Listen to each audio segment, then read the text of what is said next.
हरि ओम। ओम विश्वं दर्पणदृश्यमाननगरी तुल्यन्निजान्तर्गतं पश्यन्नात्मनि मायया बहिरिवोद्भूतं यथा निद्रया यस्साक्षात् कुरुते प्रबोधसमये स्वात्मानमेवाद्वयं तस्मै श्रीगुरुमूर्तये नमः। इदं श्रीदक्षिणामूर्तये।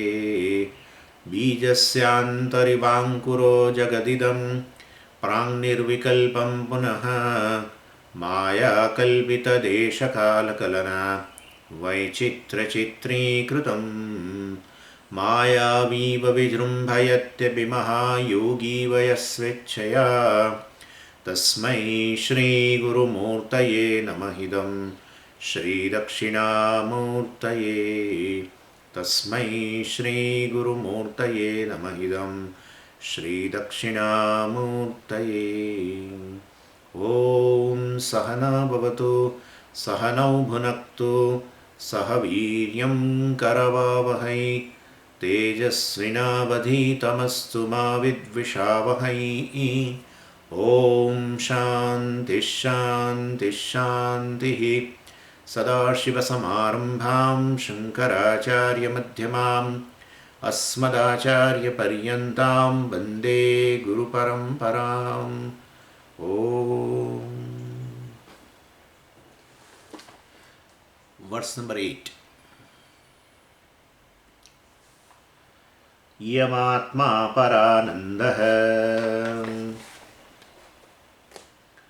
परप्रेमास्पदं यतः मानभुवं हि भूयासम् इति प्रेमात्मनीक्ष्यते।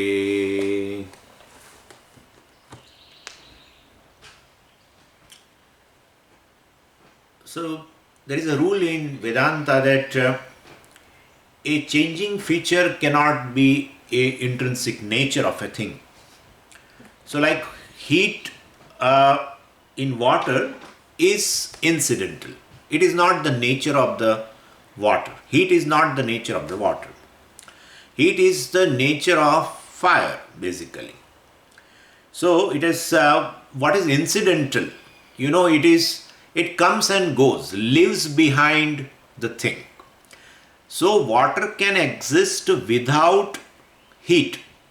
Therefore, definitely the heat is not the nature of water. But the fire cannot exist without heat.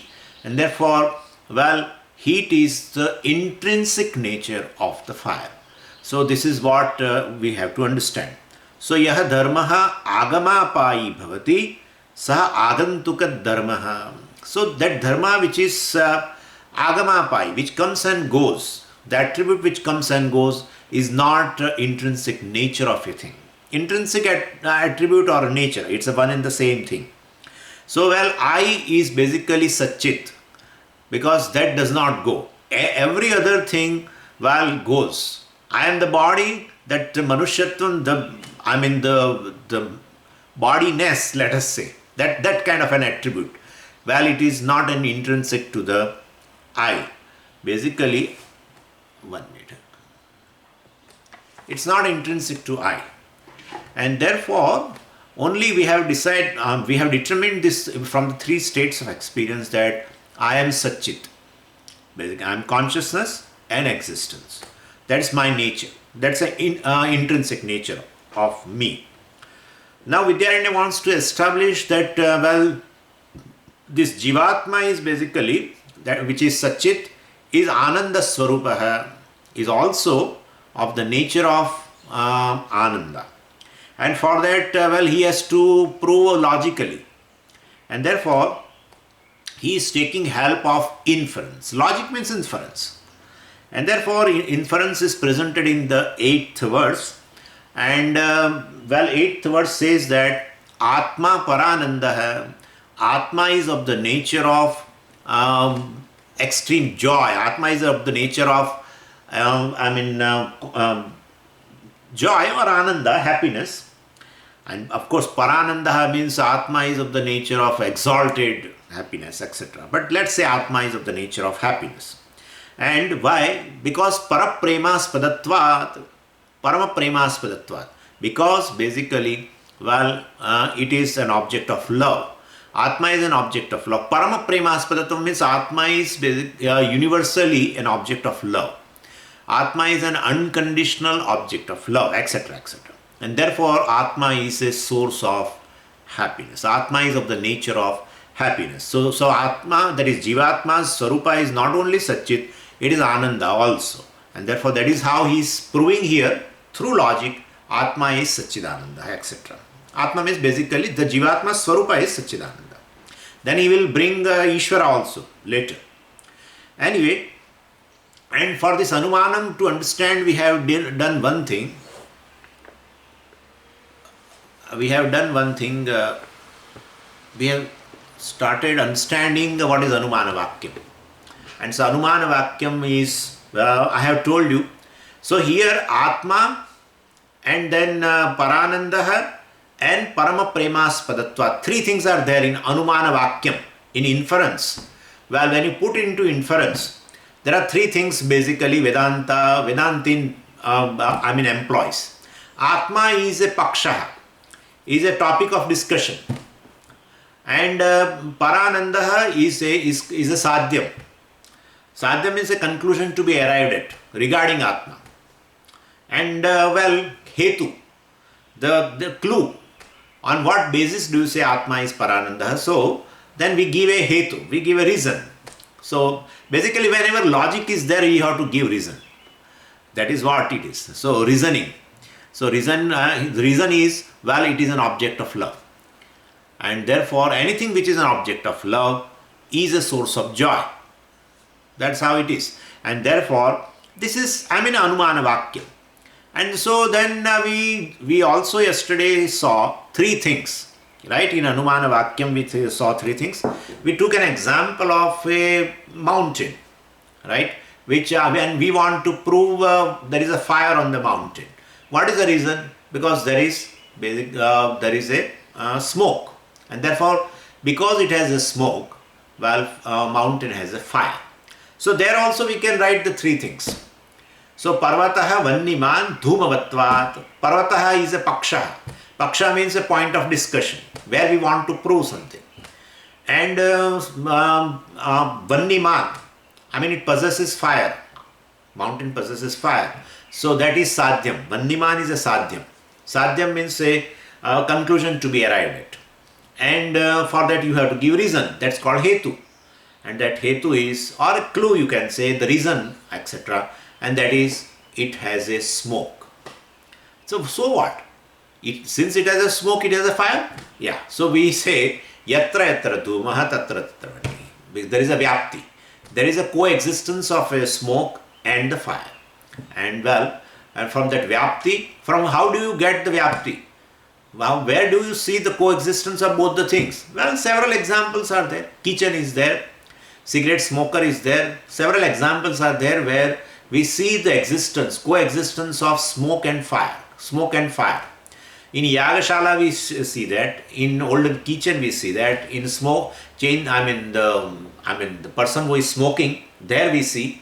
So these all are drashtanta, examples. From that we arrive a rule, which is called Vyapti.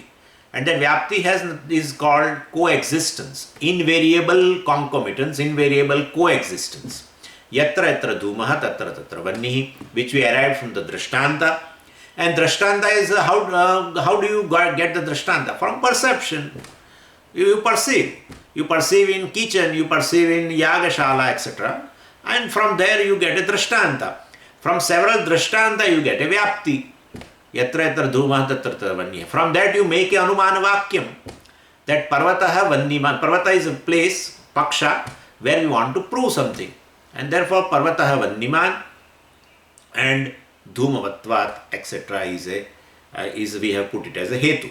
So we make a Anumana Vakyam in which three things should be there. Paksha, Sadhya and Hetu. And and definitely you can prove it because mountain is a... So from there you get a knowledge. From Anumana Vakyam you get knowledge called Anumitihi. From the inference, you get a knowledge. Inference is a means of knowledge. From there, you get a knowledge. What? The fire, the mountain has a fire. Is it clear now? So, Paksha, Hetu, Sadhyam, etc. All these things are there in Anumana Vakyam. Anumana Vakyam is based on Vyapti Vakyam. Vyapti Vakyam is based on Drashtanta. Drashtanta is based on Pratyaksha. Over. This is how the things are. And same way come now to our Anumana Vakyam. Atma is a Paksha. It's a point of discussion. What we want to prove for Atma? Atma is our source of joy. Atma is a source of Atma's nature is a happiness. That we want to prove. Atma Parananda. So Paranandatvam is a Sadhyam. That is the thing which we want to prove. Sadhyam means a conclusion, as I told you, conclusion to be arrived at, and for Atma, and that is, you give a reason, you give a hetu. Why? Because it is universally a object of love. For everyone it is an object of love. So what? Well, whatever is an object of love is a source of joy. So how will you get that Vyapti? Well, because we have several examples. Whatever is an object of love is a source of joy. If all that ample drashtantas are there, the music or a particular dish of eating, etc., or any other thing, even a place also, Hawaii, let's say, whatever it may be, anything could become a object of a sight or object of hearing, sound, etc., music, or various forms of touch, various forms of taste, various forms of smell. All these are drashtantas. And all drashtantas are available from where? Perception. It's simple. For perception is there, and from the perception you get a drashtanta. From drashtanta you make a general rule. Yatra paranandatvam, tatra premaspadatvam. So, wherever there is a joy, well, definitely that must be the source of, that must be the object of love. Either. So you can make a Vyapti, and from there you make a Anumana Vakyam. Now come to the point where we want to prove. What is that point? What is that point of discussion? Atma is a point of discussion. Okay, Atma, what do you want to prove? Atma is a Paksha. What do you want to prove? That is called Sadhyam. We want to prove that Atma is a source of happiness. Atma Parananda. What reason will you give? Because this is logic. Yeah, we are giving you reason that it is a source of, it's an object of love. That's all. Since it is object of love, it's a source of joy, or it's of the nature of happiness, Ananda. So this is how we arrived. You can understand now. Of course, but then the question has arisen that, well, how oneself is an object of love? How can you say Atma is the object of love?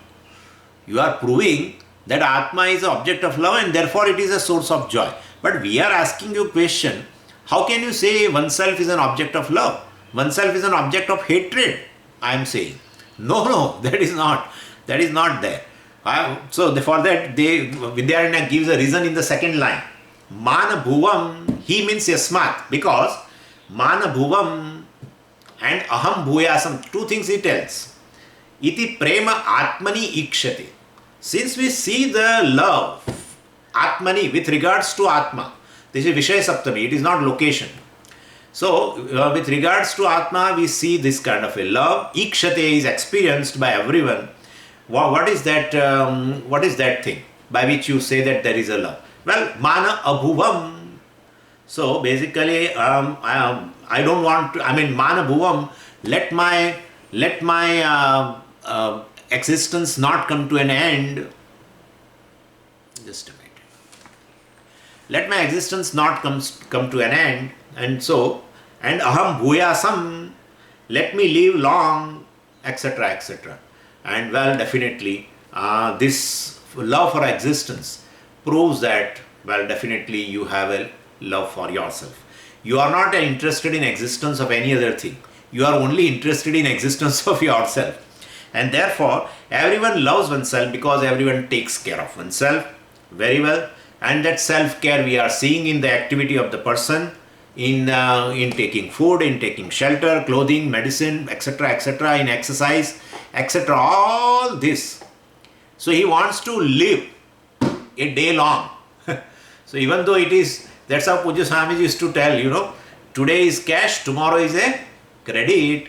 So tomorrow is a credit, but I am sure I will get that credit. But today is a cash, I have got it now. But tomorrow is a credit. But everyone wants it. So that's why everyone loves existence. Everyone wants survival. If you cannot, for existence, etc., if you feel that, what is it? I want to survive, that's all. So that shows a love towards oneself. Whatever is an object of love, well, I always wish that he or she should continue forever. That is, so he or she should survive forever. That's what you wish. And same way you wish that you should survive all the time. Let my existence not come to end, let me live long, etc., etc. And definitely for that you do a lot of activity also.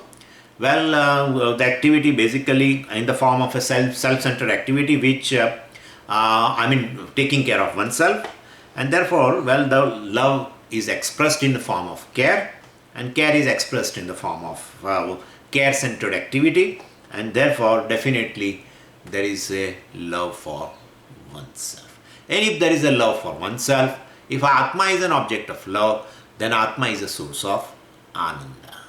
Ho gaya? Kam? So this is so simple. Simply he has proved within just few lines. He is going to prove further that Atma is just a source of Ananda. Atma is a source of Ananda. Then next step now, of course, that Atma is the only source of Ananda. That's what it is left over. But well, before you proceed, we would like to know why you say oneself is an object of love. But sometimes we find oneself is an object of hatred also. And that's how one wants to put an end to that. Well, we have seen that one wants to put an end to the suffering. It may be suffering means generally, we say suffering means a mental suffering. And physical pain, whatever it may be. It may be a physical pain or a mental suffering. If it is too much, which I cannot bear, then I want to put an end to suffering or pain.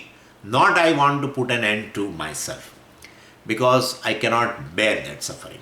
And therefore, and if suppose that you get an answer for the coming out of the suffering, you get means to come out of the suffering, to come out from the physical pain, or to come out from the disease, etc. Well, then you want to survive. So that shows that you don't want to put an end to yourself, you want to put an end to suffering. And therefore, definitely, basically, aham sarvada bhuyasam, etc., mana bhuvam, etc. indicates very clearly that Atma is a source of, there is a love towards Atma, and therefore Atma is a source of Ananda. Now, next step we will have to go, which we could not go yesterday, that Atma is the greatest source of Ananda. Parama premaspadam. Atma is the greatest source of Ananda. In other words, Atma is the source of Ananda.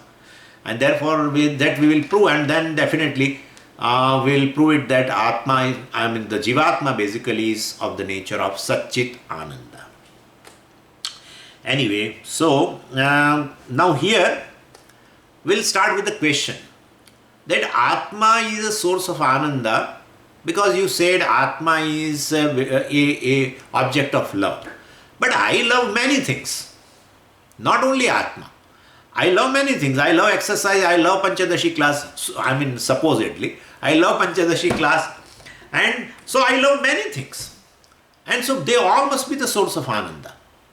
Yes. Then they all are source of Ananda. And your Atma also is source of Ananda. We accept it. Since you are accepting our position, we also accept your position. There are many things in the world. Of course, I have a big list for which I have a love. And therefore, they are all are sources of Ananda. And same way now in the list, I will add one more, Atma also. Okay, are you happy? So Vedanti will not be happy. Vedanti is a Atmavadi. And so he says, no. Atma is the greatest source of Ananda, or the source of the Ananda.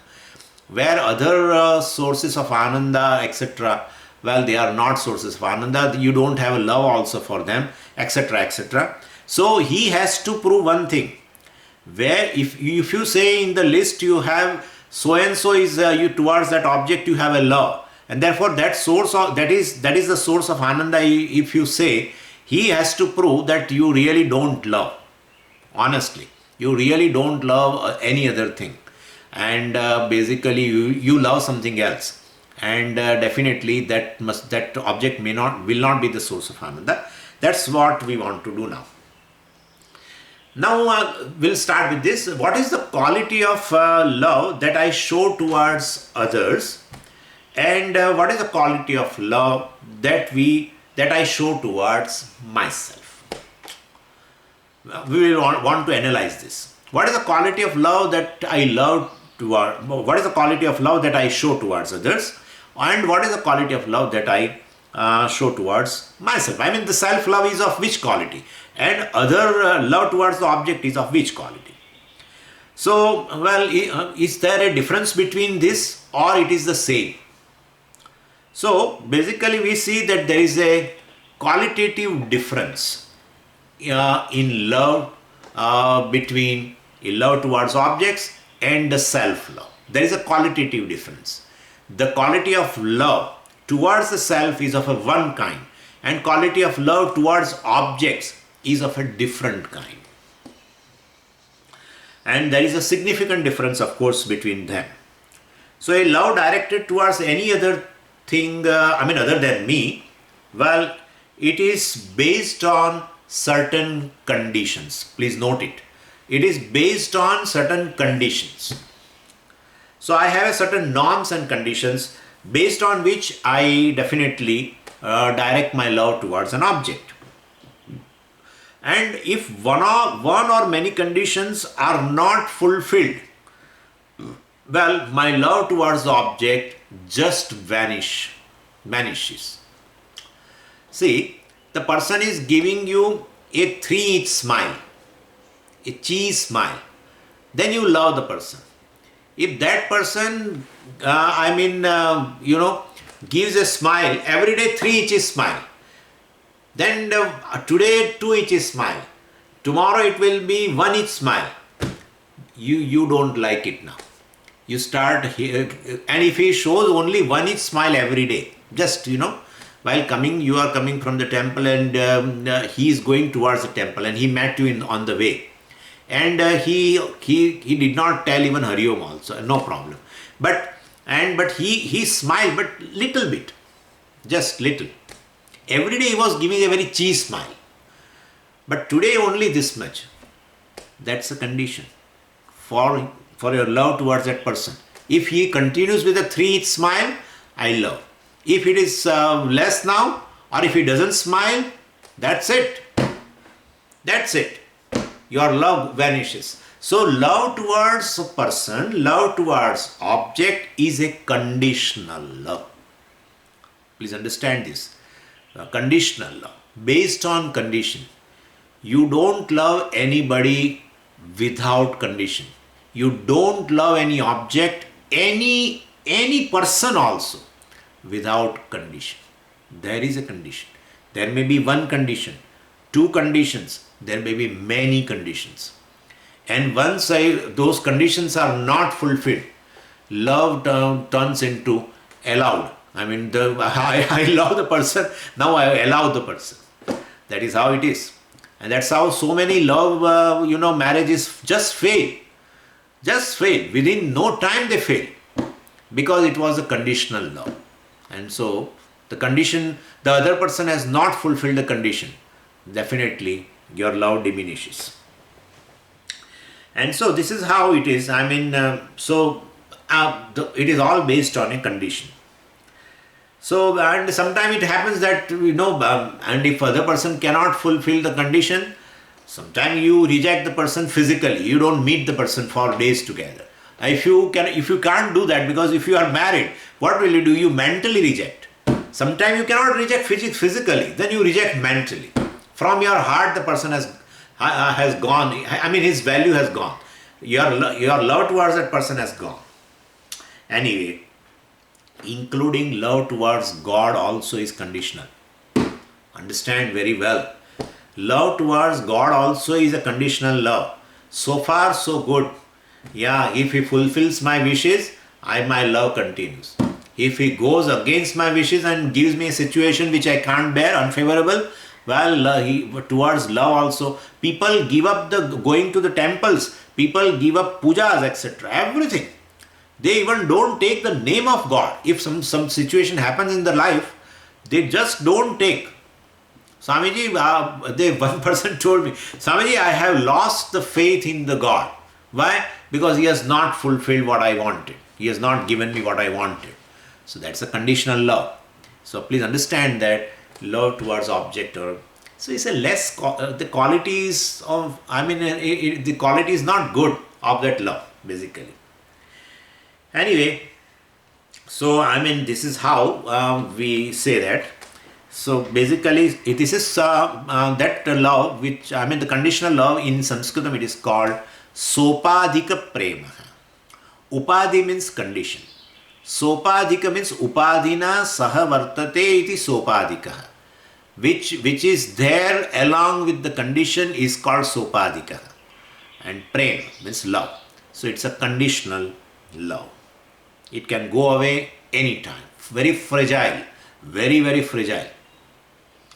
So human relationship, etc. is also of this nature. Well, and love towards oneself. Now, let's come to that. What is the quality here? Love towards oneself is non-conditional. In fact, instinctively it is there. I have never developed the love towards oneself. I am born with the self-love. Towards objects and persons, I have developed love. I have found certain conditions, and those conditions are met by the person, and so I start loving the person. So it's a developing course of time. But love towards oneself is instinctive. You are born with the self-love. And therefore there is no condition involved here. And therefore it is called nirupadhika prema. Nirupadhik prema means there is no upadhi, there is no condition there in love towards oneself. So even when person commits suicide, etc., well, there is an hatred towards problem, hatred towards pain, but there is no hatred towards oneself. This is for clarification I am telling you, because this point will come again and again in your mind. So I am telling you, basically there is no hatred towards yourself. There is a hatred towards a problem or a pain or suffering, and there is no hatred towards yourself. And therefore self-love is universal, self-love is unconditional, self-love is instinctive. You are born with this. Okay, so this is how the things are. You can see now, you can take any object, if or a person I am telling, but you can take even an object. There is no dish universally loved by everyone. Everyone says that I love ice cream. I tell you, but there are people who just hate ice cream. They just can't stand ice cream. There is no dish in the creation, in this humanity, which is loved by everyone. And people say, in America, we have cake means, people feel, it's so big and so nice thing. But the cake itself is, really speaking, I tell you, is cake. A person like me, if you ask me, well, I don't love cake at all. Really, I just don't like. So this is how it is. I'm just telling you as an example. Don't think it the other way. But I am saying there is no dish, there is no sound, there is no music, there is no form of touch which everyone loves. There is no sound or music which everyone loves. There is no. There is no a sound of a bird which everyone loves. You may wonder, but I would like to tell you this thing also. You and me like a noise, the sound of a peacock, perhaps. But there are people, they just don't like. And even if they like, during day it is okay. But what is the nature of peacock? They at morning 4 o'clock they start sitting on that neem tree and they start, and the person's sleep gets disturbed, and therefore he just hates it. He told somebody to remove the peacocks from the tree to make them fly somewhere else. So, I mean, everything is conditional. What I want to say is, your object of love is basically, it depends upon condition. And therefore, everyone loves oneself universally. And if you want to see while they drag the animals towards the slaughterhouse. At that time, you should see, they sense it, that they are taking us for that, and they resist. They resist towards going inside. And that time they, to push them inside, they give some electric shock or something. It's a cruelty. But what I'm saying is, you can see the love the animals also have for oneself. They don't want that their survival should be in danger. And they sense it. And therefore they resist. So love for oneself is very much present even in the animals. Everyone. Well, but we are talking about humans here, but it is there for everyone. Anyway, so the love towards oneself is a superior ananda where there is no condition, which is universal and which is instinctive. And therefore Atma is parananda. Because the love towards oneself is a parama prema, with the superior love, and therefore Atma must be a greater source of a joy. Since there is a greater greater love for the Atma compared to other things, because no condition involved, and instinctive, universal, and therefore it is definitely a greater love for the self, and therefore it must be a greater source of Ananda. That's how we say. And so Parananda, Parama Prema towards the self, and therefore Parananda too is the nature of the Atma. Same way, Apara Prema towards the objects or the people, and therefore other objects and people are of the lower source of the Ananda. We can say like that. This is just temporary. I am telling you, we are going to prove something else. Anyway, so Nirupadik Prem indicates Nirupadik Ananda unconditionally. You love yourself without any condition. Try to see today why I love myself. Just see, try to see. Because of these conditions are there, therefore I love it. You won't find. It's instinctive, and it is universally there, and there it is unconditional, and therefore it is greater. Greater love, greater source of Ananda. Anyway, now the secret here is this conditional love towards people and objects is as good as no love. Conditional love is as good as no love at all. Because why? You love a particular person, why do you say it is no love? Because you don't love a person, you love the condition. You love the condition. Like, I will give you example now. Like, I love a particular rich person, right? I love a particular rich person. Now he has lost his riches. He has lost the wealth. Then my love also towards the person goes away. Then what? Person is same. Before also, he lost his money, and now after lost, same person. So now you can ask yourself whether you really love the person or you love the money. So that is how it is. So conditional love is basically you love the condition, not the person. A conditional love towards a person means you love the condition, you don't love the person. You conditional love towards object means you love condition, you don't love towards any object. And so basically, so definitely, and that is what Bhajagovindam says. Paschat jivati jarjar dehe. What is that? Paschat jivati jarjar dehe vartam kopina pruchati gehe. When the person was earning lot, he was an earning member in the family, everyone was asking him. Yeah. And once he is no more earning member, then slowly our attitudes start changing to the extent that we are ready to put them into a nursing home or old age homes also. And we tell them, you need not call us. Every month we will transfer some money in your account, and there you can pay to the nursing home or what.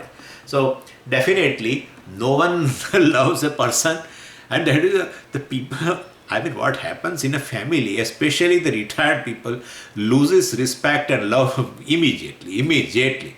And the earning members have a lot of respect and love. So this you love basically money at all. I mean money only, nothing else. Anyway, so definitely conditional love means as good as no love, because you love the condition. And condition is not there, your love towards the person goes away. If condition is there, fulfilled by the person, you show the love. Anyway, so now let's come to the word. And this is, why we are calling conditional love towards objects and person? You tell it that there is no love. We want to tell, but what can we do? If you tell, you won't agree with me. Like this United Nations, they always use developing countries. Yeah, developing countries. It is undeveloped. But if they say in that so many people are gathered in the United Nations and they say these undeveloped countries, then they will feel hurt. So they say they are developing countries. Same way here. There is no love at all towards any person or any object. But if I tell you, you won't like it. So that's how we say it is a conditional love. Just a conditional love. But basically you love condition, you don't love any object or person. That's there. Person does not fulfill the condition, the love goes away. Okay, see now the verse. So, anyatra prema atmartham, anyatra, putrado, putra, I mean towards the person, I mean towards the son, towards money, etc. everywhere. Anyatra prema atmartham. So basically, atmartham, for the sake of myself. The love directed towards others is basically for the sake of me, is for the sake of myself. So that is a sopadik prem. So this is unconditional love is like that. Atmartham means for the sake of oneself, and that has been told by Yajnavalkya also. Atmanastu kamaya sarvam priyam bhavati. Atmanastu kamaya. Ye priye. O Maitreyi, everyone loves ultimately the self. Well, and therefore, navare patyuh kamaya pati priyo bhavati. Atmanastu kamaya pati priyo bhavati. Navare jaya kamaya jaya priyo bhavati. Atmanastu kamaya jaya priyo bhavati. So a husband loves a wife not for the sake of wife, while husband loves his wife for the sake of himself.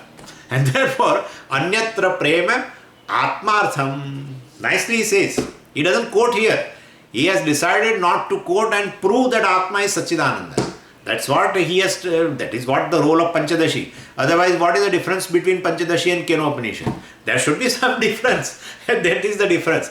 Logically, he establishes. You cannot shake it. I am telling you. This Jivatma is Satchidananda. You just can't shake it. He has taken your 3 states of experience and proved it within just 5-6 verses that you are Satchidananda. Nothing else.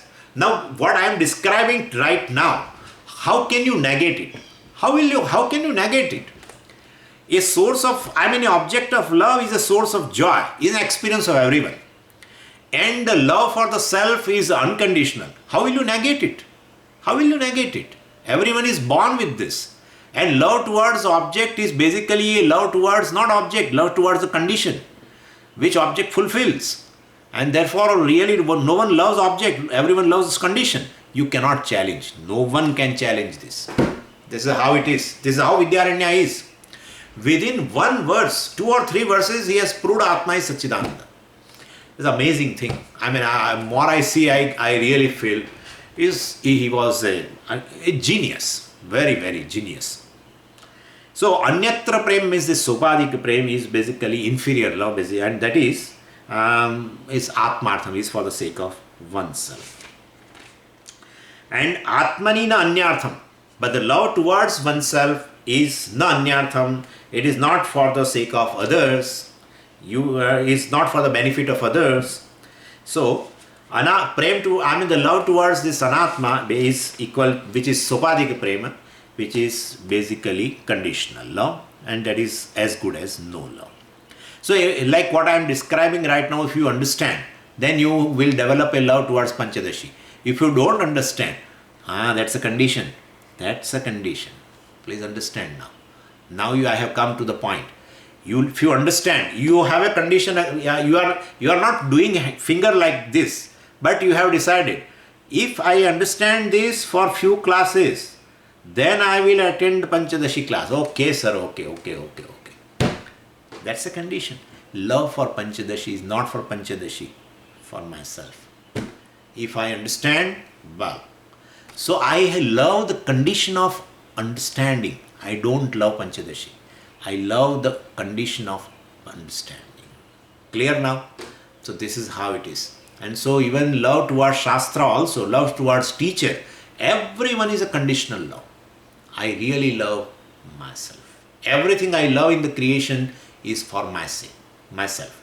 And I love myself not for the benefit of others. I love myself because I love myself. I love myself because I love myself. That's all. So unconditional, universal, instinctive. Therefore, now Vidyaranya says, Ataha, therefore, tat paramam prema bhavati. So, the love towards oneself is param, is greatest. Tena means tena karanena. Because of that, atmanaha paramanandata siddha. And therefore, Atma is a source of greatest joy. Because no condition involved. So, we have corroborated this. So, now let's go to Jivatma Swarupam. Now we have all analyzed and we have found out Satchidananda. So, now in the 10th verse is giving a conclusion about Jivatma Swarupam. Itham Satchit Paranandaha Atma Yuktya Tatha Vidam Param Brahmatayoshyaikyam Shrutyanteshu Padishyate. Itham Satchit Paranandaha. Itham, in this manner. Atma Satchit Paranandaha. Atma is of the nature of Sat, Chit and Ananda. But he is writing Parananda, means he is Atma is of the nature of greatest joy. Atma is of the nature of happiness. You can remove the word Parananda. Para you can remove. Satchidananda also you can write. Anyway, so Atma is Satchidananda. Jivatma is a. So here Atma means Jivatma. Jivatma is a Satchidananda. So this is called Nigamanam. Now I will again refer to Anumanam. See, when we started, where we put that Anumana Vakyam, like Parvato Vanniman Dhumavatvat, right? Parvataha Pakshaha, Vanniman, it has a fire, that is Sadhyam, and Dhumavatvat is a Hetu, right? Three things we have seen. And so that is in that Anumana Vakyam, the part which contains Paksha and Sadhyam is called Pratignya Vakyam, opening statement. So, like, Parvataha Vanniman. Parvata is a Paksha. Vanniman is a Sadhyam. So, a sentence which contains a Paksha and Sadhyam. Before proving, you write it, right, in Anumana Vakyam. That is called Pratignya Vakyam, a opening statement. Now, same thing you bring it again after proving, right? And you say Parvataha Vanniman Dhumavatvat. Now that is called conclusion, because you have proved it. You have made an opening statement which is called Pratignya. This Pratignya Vakyam, whoever is studying Bhashyam, they will always come across this. So, Pratignya Vakyam is this opening statement which you want to prove. And after proving, again you write the same thing. Like in geometry we used to do that first we used to write in Pratignya, opening statement, that all the three angles of a triangle is equal to 180 degree, something like that. And then you used to prove it. And again you used to write with that three dots. That's called conclusion. That yes, the sum of all the three angles is a 180 degree. So Pratigna and Nigamanam will be the same, in which there is a Paksha and there is a Sadhyam. Anyway, so here he is writing Itham Satchit Paranandaha, Atma Paranandaha, right? That is what we wanted to prove. Atma is a Paksha. It's a point of discussion. And what do we want to prove about Atma? Parananda. Atma is a source of greatest joy or source of Ananda. So Atma Parananda, Satchit Parananda, he has included even Satchit also. We have proved that thing also. And so this is called Nigamanam. It's a conclusion now because we have already proved. So, and how we have proved? Yuktya. He clearly tells, boldly tells, Yuktya. Just by logic we have proved. We have not taken any help of a Upanishadic statement. So, if we would have taken help of Upanishadic statement, then we would have proved Shrutya. Through the Shruti statement, we are proving now that Jivatma is Satchidananda. But here we have not taken any help or any quotation from Upanishad. So, only by logic. So, he says Yuktya. Yukti means a logic. And so, with the help of a Yuktya, with the help of the logic we have proved. But we should understand now. And there is some kind of I would like to clarify some point here. With simply by logic we cannot prove like this. So we should write Shruti Sammatas Yuktya. What you are logically arriving at, you will find in the Upanishad. That is what it is. And therefore Shruti Sammata Yuktya we have to write. See, logic is of two kind. Basically, one is a Shruti Sammata Yukti or Shruti Sammat Tarka also you can say. And the second is Keval Tarka. So, difference between these two is, definitely Shruti Sammata Tarka means based on a Shruti. Or what you arrive, what you get a conclusion is, is in keeping with what is given in the Shruti also. So that is called Shruti Sammata Tarka. It is in keeping with the Shruti. Logically what you have arrived is in keeping with the Shruti.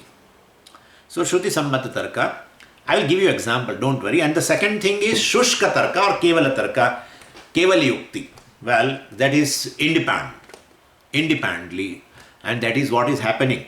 Whatever the differences are there in different philosophies, even based on Upanishad, based on Brahma Sutra, well, because they give a the priority to or more prominence to their own buddhi.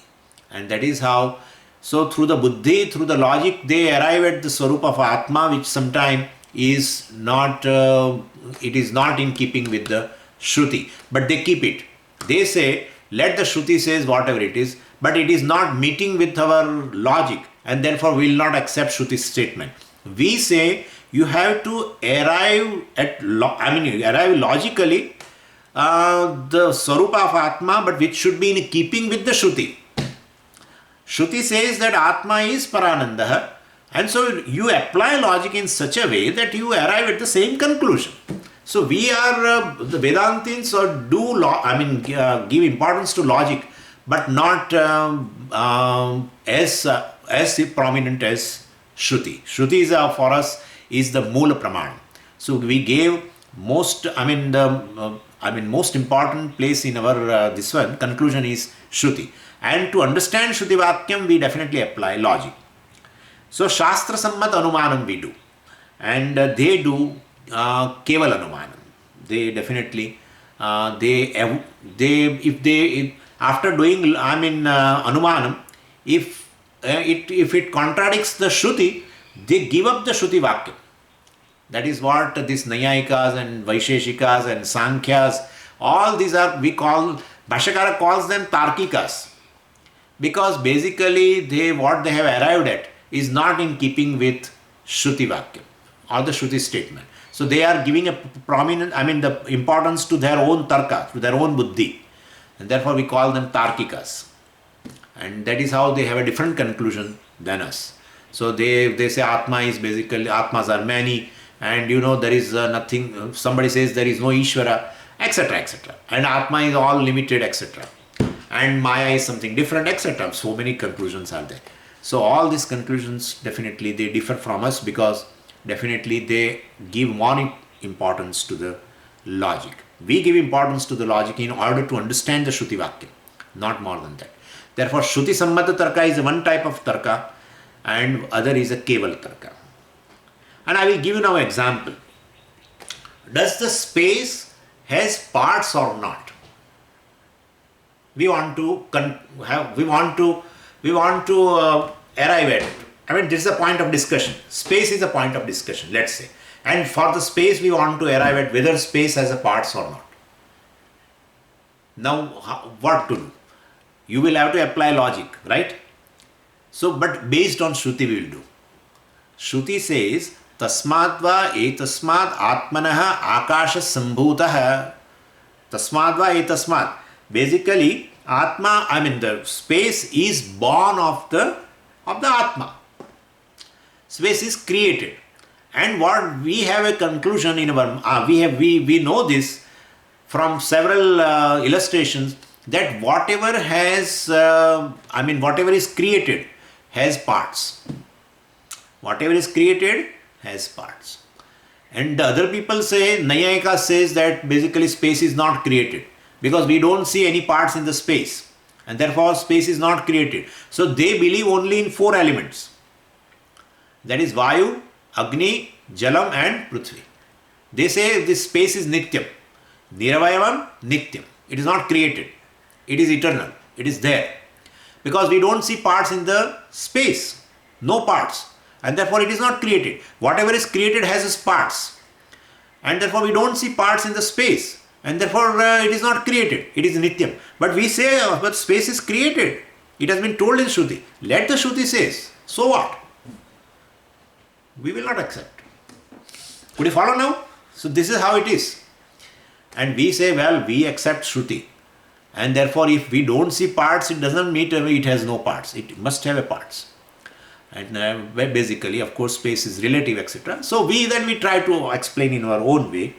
So definitely, we go by this anumanam that space is created and therefore it must be having a parts.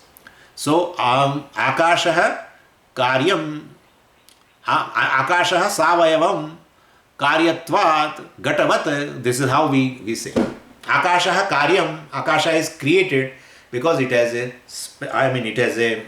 parts. And like a pot has parts and it is created. Same way Akasha also is created. It must have a parts. So Akasha is savayam and anything which possesses parts is anityam. And therefore Akasha is anityam. They say Akasha is nityam. Understand now. Akasha is nityam. That is their conclusion. Our conclusion is Akasha is anityam because it is created. It has a parts. Which has a parts will fall apart. And therefore definitely, so whatever has a parts will fall apart. This is Pujya Swami's statement. Whatever has a parts will fall apart. And therefore definitely it will also go. But Akasha, we have never seen that it is anityam. Every day Akasha goes. Akasha resolves. Akasha arrives and Akasha goes every day. And therefore, definitely, the Akasha which you are right now seeing, that Akasha won't be there after few hours. Don't worry. And therefore, definitely, this thing we can understand. But we don't see parts there. In certain things, if you don't see, it doesn't mean they are not there. I am not saying COVID-19. I am not saying. It doesn't mean that it is not there. They say WHO has told recently that it is the COVID-19, this particular virus remain in air for 8 hours, 9 hours. And therefore this particular pandemic can be an airborne also. Now they have come with a new conclusion. Every day they also bring a new conclusion. Anyway, so thousands and thousands things you are not able to see. Who has seen particle? Who has seen? How do you say that there is a boson or proton or whatever it may be? Who has seen? You will never see. Then why are you believing in that? Never. An atom and etc. also has not been seen by anybody. You may conclude with a certain kind of a data that there is an atom. And in fact, it is very, very difficult to say. It goes by an intelligence of the human being, they say. So, if you want that it should behave in like a wave, it behaves like a wave. If you say it should behave like a particle, it behaves like a particle. That's what they say. So amazing. So what I am saying is, ultimately matter also is led by conscious principle, by intelligent principle. That's what we want, we are telling them. Anyway, rest keep aside now. What I am saying is that Akasha has a parts, whether you see or not, because it is created. Who has told you? Shruti has told you. Therefore, we will accept it. And but how do you say Shruti is a pramanam for that? Well, no human being is a pramanam. When the space was created, when the whole creation was coming out, nobody was there. And therefore, ultimately, Shruti is a pramanam for apaurushaya vastu. For creation, etc., Shruti alone is a pramanam. And therefore, definitely, so this is Akasha is a Savayavam, we say. Akasha is Niravayam, they say. Because we do a inference, yukti, based on Shruti statement, Taittiriya statement. Tasmadva etasmad atmanaha akasha sambhutam. Akasha is created. If it is created and you accept it, then definitely you have to accept the parts. And therefore, Akasha is Savayavam. That's all it is. Clear? So, and they say, well, let the Shruti says. Basically, we don't see parts and therefore Akasha is Nirvayam. And what is Nirvayam is Nityam. That is how they go anyway. So this is the thing. Logic has two components. And so far as Vedanta is concerned, of course, well, Keval Shruti will not be helpful. And so the nature of Atma, etc. has to be ascertained through Anumanam, through logic, etc. We have done it, but based on Shruti. And because Kathopanishad tells very clearly, Naisha Tarkena Matihi Apaneya. Naisha Tarkena Matihi Apaneya. And therefore, Tarkena Matihi. Tarkena means by this logic, etc. Matihi means the knowledge regarding the self. Na Apaneya. You will not be able to arrive at the nature of the self just by pure logic. Pure logic means that Kevala Tarka. Anyway, so Jivatma's Swarupam is Satchidananda has been told in the first line of the verse number 10. And then from in the second line it has been told Param Brahma Tatha Vidam is there in the first line. You take it here. Tatha Vidam Param Brahma. That's all. Tatha Vidam Param Brahma. So the Param Brahma also is of the same nature. Which nature? Satchidananda. So Jivatma Atma is Satchidat Parananda. Jivatma is Satchit Parananda. Tatha Vidam Param Brahma also. So now he is introducing Param Brahma also. So same way Tatha Vidam is of the same nature. So Param Brahma also is a Satchidananda. How do you know? How do you know Param Brahma is a Satchidananda? How do you know? That is by Shruti. That is by Shruti. So Shrutya. So Jivatma is a Satchidananda is by Yukti. Param Brahma is a Satchidananda is by Shruti. Could you follow? And therefore, Param Brahma is also Satchidananda. Tathavidam is, the word Tathavidam indicates that. So, basically both are identical because there is a statement in the Shastra, Lakshana Aikyat, Laksha Aikyam, Lakshana Aikyat. If the characteristic are the same or the definition for two things are same, both the things are identical. And therefore, Lakshana Aikyat, Laksha Aikyam. So, Jivatma is also Satchidananda and Param Brahma is Satchidananda. Well, then definitely both are one and the same. This is Mahavakya. So, this is how it has been proved. But Param Brahma is Satchidananda has been told by Shruti. Jivatma is Satchidananda, we have arrived it in few verses by logic. So, that is by Yukti. Well, so iti upadishyate. So, Param Brahma tayoscha aikyam. Param Brahma also is Satchidananda and therefore tayoho aikyam. Atma Brahmanoho aikyam. Jiva Brahmanoho aikyam. The identity between the two. Shrutyanteshu upadishyate. Shrutyanteshu means Vedanteshu. Shruti means Veda. Shrutyanta means Vedanta. So, Shrutyanteshu means Vedanteshu upadishyate is taught in the Vedanta. This is the teaching of the Vedanta that I am Satchidananda. I am Satchidananda and Brahman also is a Satchidananda. Therefore, I am Brahman. This is what the Vedanta has told you. With this, the first part of the first chapter is over. The verse number 2 to 10. That's the first section is over. Now in the second section, Well, we have to prove also now that well, I am Satchidananda, that is all right, but then I don't feel like that I am Satchidananda. I don't feel like. I feel like that I am an unhappy guy. You are saying thousands of times and that you are Satchidananda, but I don't feel like. So there is ignorance. How can you say? How can you say there is ignorance in Atma? Atma is basically Jnana Sarupa. You are telling Atma is consciousness. Where there is consciousness, where there is knowledge, how can ignorance be there? That also has to be proved logically now. That is the thing. And in a single verse, verse number 11 will prove that there is ignorance pertaining to the self. And therefore, knowledge is possible.